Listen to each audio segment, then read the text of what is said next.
So in the video about practicing scales, when I made the joke that practicing scale was kind of like eating vegetables, the problem is that practicing scales kind of feels like eating vegetables. It's a big chore. It's not fun to do. I said it was like this because for me, practicing scales is really much of a chore. Like you have to do the exact same picking pattern on the right hand and use the exact same fingering and make sure that you keep track of using the same fingering for every string, you know, doing the same finger pattern across all the strings. And so when you're going to make a lick, for me, the idea was that you would transpose or take the fingering pattern that you use in your scale and then apply it directly to the lick that you wanted to do. But totally wrong.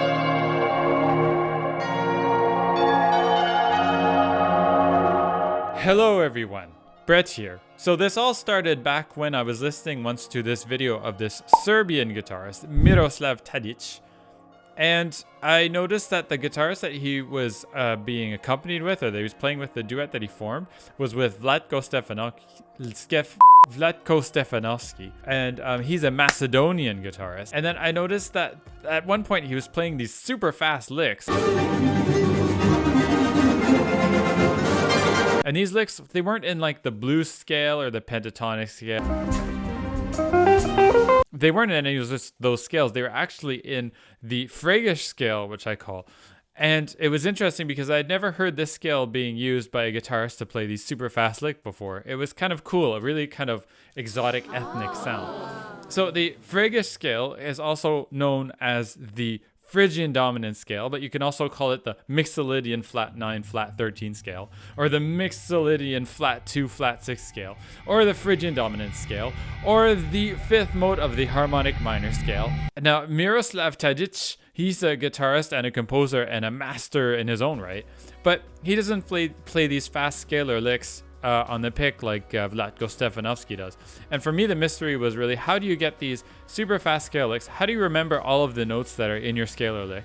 And then how do you use the scale to create a lick that sounds really good, remember all of it, and that it goes really well? So again, like I was saying in my scalar video, I was trying to find a lick that you had to alternate pick every single one, and that you had to really make sure that your fingering stayed the same, like each note was fingered in the exact same way. And some of this threw me off because there's some parts that actually Vlatko, what he does is that he uses, say, like a double picking motion, so economy picking, or he'll use some well-placed slurs. And what's interesting is how you can use those slurs to actually provide anchors for you to remember where the lick is. Anyway, so we'll all look at this later in these individual lick parts. But first we're going to get started in looking at exactly what the Freygish scale really is. So let's have a look at that first. So the harmonic minor scale, which you have probably heard before, sounds like this. We're going to do the C harmonic minor scale starting on C. And then you have this. And descending. So this harmonic scale you hear often in the classical world. And the Hijaz scale says, okay, we're going to start from the 5th degree and end on this note. So we start on the 5th degree of the scale, then it's G, and then we end on high G like that. So we have, and then descending. So again, I've taken the exact same notes, which are in the Hijaz scale here. I've taken the exact same notes from the C harmonic minor scale, but I've transposed them so it starts on G and ends on G. And then, so this video here, I could hear this amazing lick, but unfortunately the camera work is a little off because the camera focuses right away on Miroslav Tadic, who is just doing a kind of rasgueado accompaniment thing. That's not a problem. The only problem is that we want to have this super fast lick and we want to see what he's doing, but we can't.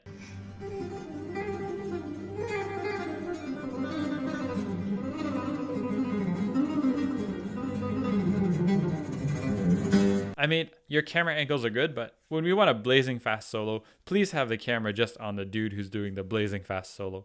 It makes the guy's work who's doing the transcriptions a lot easier. Anyway, that rant aside. So, like I said, we can't really see what he's doing, so we kind of have to just deduce what the scale is. And I think I've got the pretty good transcription after listening to it. I think the transcription is pretty close to exactly what he's doing. So anyways, I'm going to play the Gypsy Dance lick, and it's going to be a little slow because unlike some YouTubers, I don't speed up my licks.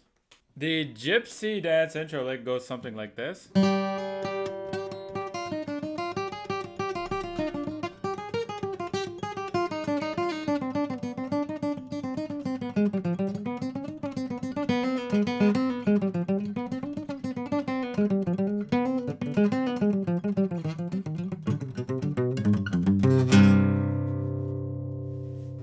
So just make sure your tabs are 100% accurate, because I lost a lot of sleep and a lot of practice time on trying to practice certain licks where they were looped a bunch of times, but I had a couple notes missing at the end of the loopy lick part.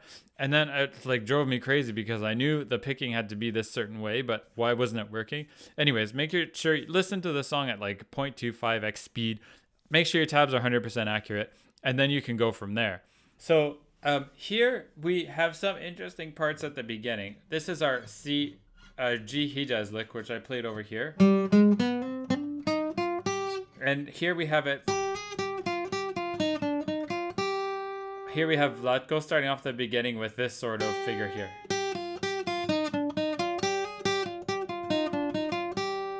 Okay, then after that, there's two different ways to approach this. Like I was saying before with the stretches.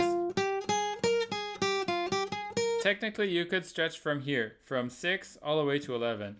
But I've found that in practice, again, we don't have the left-hand finger, so I can't be 100% sure. But in practice, like I didn't find it practical getting all of these.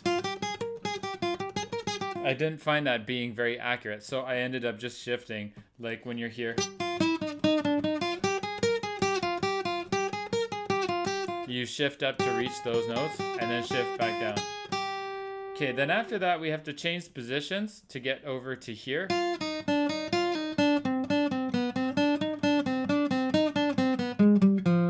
And then this is the part here where I found that there was the part here that I tried to do it 4 fingers per string once again. But if I try to do that stretch, I found that it was very, very messy. And I couldn't get the notes accurate the more faster I played them. So the way that I solved it was by doing the shift here and shifting back like that. And then the other thing I noticed was that there were some economy picking parts where he does do the slurs and he does do the double downs. And I found that was surprising because I thought that those parts were going to kind of trip you up, but those kind of act like anchors in your lick. Like once you get to the slur part, it kind of can like relaunch you and give you the momentum to go into a different part of the lick. So it's kind of super important if you got a super long passage like this, if you can divide it up with little anchors and little spots where you have little slurs. And yeah, it's a really good way for you to divide up your lick that way. So this part I found interesting because when I originally tried to solve it, I couldn't go down, up, down, and then up because I want to keep my pick slanted in the same direction. So I wasn't able to do that. But if you do a hammer on and then a pull off and then immediately follow that by an upstroke, it all really works out in your picking pattern. So you have down, stroke, up, down, up, and then down again, and that really helps with keeping your pick stroke the same, but you can stop your picking and do these hammer-ons and pull-offs to economize your picking and, yeah, to keep it working with the pick slanting. Okay, so that was that part there that I found surprising. Okay, then the part here, you can probably, I practiced it doing 1, 3, 5, but that doesn't sound very good, so you can probably go 6, 3, 5, and it probably works out a little bit better than just that 1, 3, 5. So that's the example. That's the example where I would take a big stretch and probably do it over here. So like I said, my original hypothesis of having the stretches really big like that are not so good. And like I said, the surprising parts were the fact that these pull-offs and hammer-ons, these like gruppetti things, they can kind of anchor your lick and send you off into a different spot. It's not actually like an extra piece of baggage you have to remember. It's actually an integral part of the lick. And the other part I found was that the idea of doing big stretches and fast scales is totally off. It just doesn't work at all.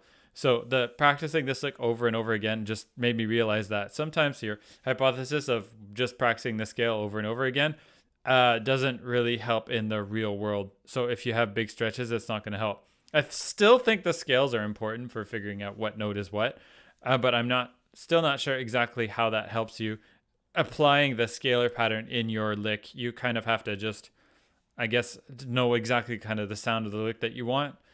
I'm not sure. Maybe that'll be the topic for another video.